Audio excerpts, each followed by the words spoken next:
fire, bro, fire. The track on fire.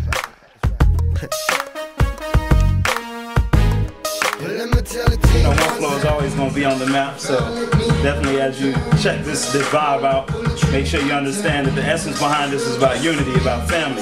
One Flow, United States of Rhythm, always been doing this thing for, man, I don't even, what we talking about maybe 5-6 years now, you know what I'm saying? The family vibes we've been building. So shout out, of course, to my brother Charlie, Matt in the house, been doing this thing for quite a long time. You definitely want to check what that brother working with. I want to give thanks, of course, for this contribution to the family. Indeed. Here comes the birth of a new era. I'm about to turn into a new level. Bring them through the WRFG 89.3 FM. Give thanks to all the listeners tuning in. Of course, you can check us out online, streaming on the web, 24 hours a day on WRFG.org. And make sure you spread the word, of course, to all those not within the Atlanta area. Doing this thing 34 years strong, y'all, so we want to give thanks to all the listeners out there. And of course, we give you nothing but the best in the Pan-African experience, representing the hip-hop movement coming out of Africa and the Pan-African experience worldwide. Today is no exception. In fact, we've got a very, very phenomenal guest here in the house I know you're going to enjoy. So I want you to definitely keep the ears and the soul in tune to our next guest here. Coming from a very, very powerful legacy, y'all, within the musical family as well as the humanitarian efforts throughout the world. That legacy is none other than the Marley legacy. And we have one of the brothers here in the house, sons of Robert Nesta Marley. This is, of course, one of my favorites. Definitely been appreciating some of the projects this brother's been doing over the years, and he's come to share with us some information regarding some of the latest and greatest that he's got coming forth. So without further ado, we're going to introduce our guest here in the house, our good brother Mani Marley. Don't run to the phones, y'all. I know y'all gonna try and blow me up, but just hold tight. You know what I'm saying? Keep your panties on, as they say. You know what I'm saying? So without further ado, welcome to the studio, Mani Marley. What's going on with you, brother? Good. Wonderful to be here, bro. Yeah.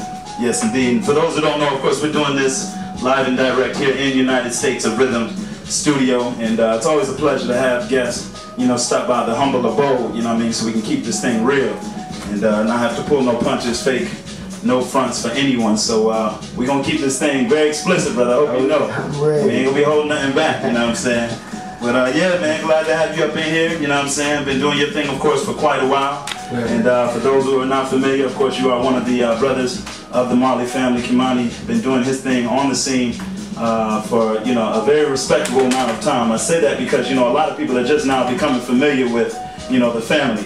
You know, as all of y'all come out with these individual products, you've been doing things for a while now. So kind of for those that are, you know, either youth or just haven't been in tune, kind of go back to where it all begins for you. You know, because you are an individual who has been representing for a while now. You know what? I've been doing this for maybe like around 15 years now. Okay. About 15 years. And you know, it's funny because when I ask the question of when I started this, I always say I never really started. This was something that just happened because, I mean, growing up for me, it was all sports for me. Okay. And, you know, I started music by just playing around at a friend's house on a sound system. You know, I was around there monkeying around, and one day, the producer was there and he was like, you know, you got a nice voice, you should try something.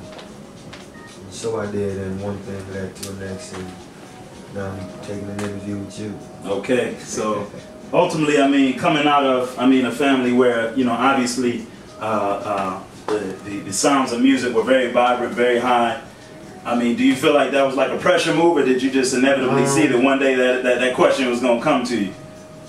Because I'm sure, you know, I mean, everybody is looking for the next one, as they always say. You know what, that was destiny. Okay. You know what I mean? Because, like I said, it wasn't a pressure move either. It was just something that, singing for me was something I did in the bathroom. Gotcha. You know what I mean? And that was about it. And like I said, when this producer told me, you know, give it a shot, and I started recording, started doing a little writing, you know, not thinking, still not saying that, okay, I'm trying to develop a music career. Right. Just, you know, taking it there at a time and see what happens. Right. Right. And then, you know what I mean? But it's definitely, there's a connection there, there's a love there though, so it's not like I'm doing it because I could do it, I'm doing it because I love doing it. Right. You know what I mean? So. And so with that being said, I mean, some of your early works, kind of talk about what was on your mind when you were first coming out, so that we can then kind of transition into what the new sound is all about. I came out with, what's the first album, The Journey.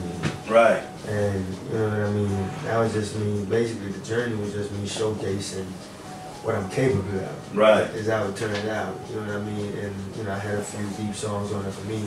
The deepest song that I've ever wrote is Dear Dad. You know what I mean? And for a long time, it's been like the hardest song for me to sing. Okay. You know what I mean? And still, till now, it's been, you know, I tell people all the time, it's been the hardest, the easiest song to write. The easiest being, once the pen hit the pad, I already knew, you know, everything that was on paper was in me. I didn't have to think about it. But then just going through the emotion of actually, you know what I mean, expressing this for the first time. Right. Because, you know, you have it inside of you. But until it come out, whether it be on paper or whether it be me talking to you, you know what I mean, I don't think you get that effect until, you know, you truly face that, I won't say a demon, but until you face that, you confront those, whatever it is we may call it, you know? Different energies. There you go.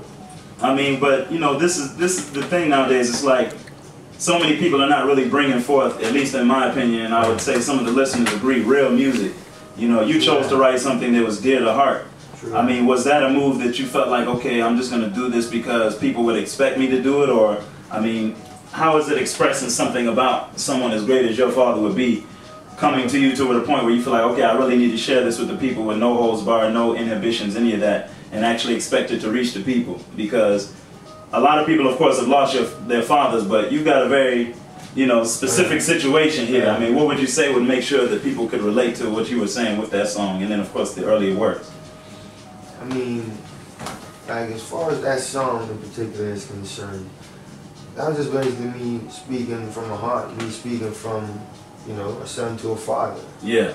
And you know, a lot of people love the song because it's a real song. Yeah. And, you know, you can relate to it. Anybody that's lost a parent, whether it be mother, father, don't matter. You know what I mean? You can relate to the song. So that's what it is. And for me, it's never a pressure move. I can honestly say that my first album was kind of dictated by management and record company. Okay. But yet and still, what was on it was me. Gotcha. You know what I mean? I don't think, maybe the formula at the time wasn't the right formula. Not that the song wasn't the right song, but maybe the compilation of songs wasn't the right one for that album at the same time. So, gotcha. Okay. You know what I mean? And then that was my starting point. That's, you know, that's where the learning began. You know what I mean? And I'm to the point now where, you know, deep in, I know my limits. I have no boundaries. Yeah. You know what I mean? And I'm where now I express freely. I'm in a situation now where the record company is not dictating what I say. You know what I mean? So I'm able to express freely. And then what you're gonna get from this album, that's just a part of me. That's still not me.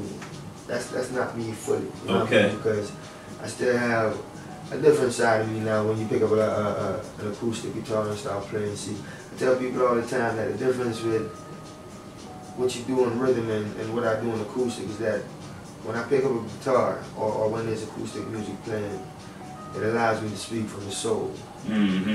When I'm listening to a track, I speak about everyday pressures. So it's two different persons. There's an alter ego going on somewhere. Right.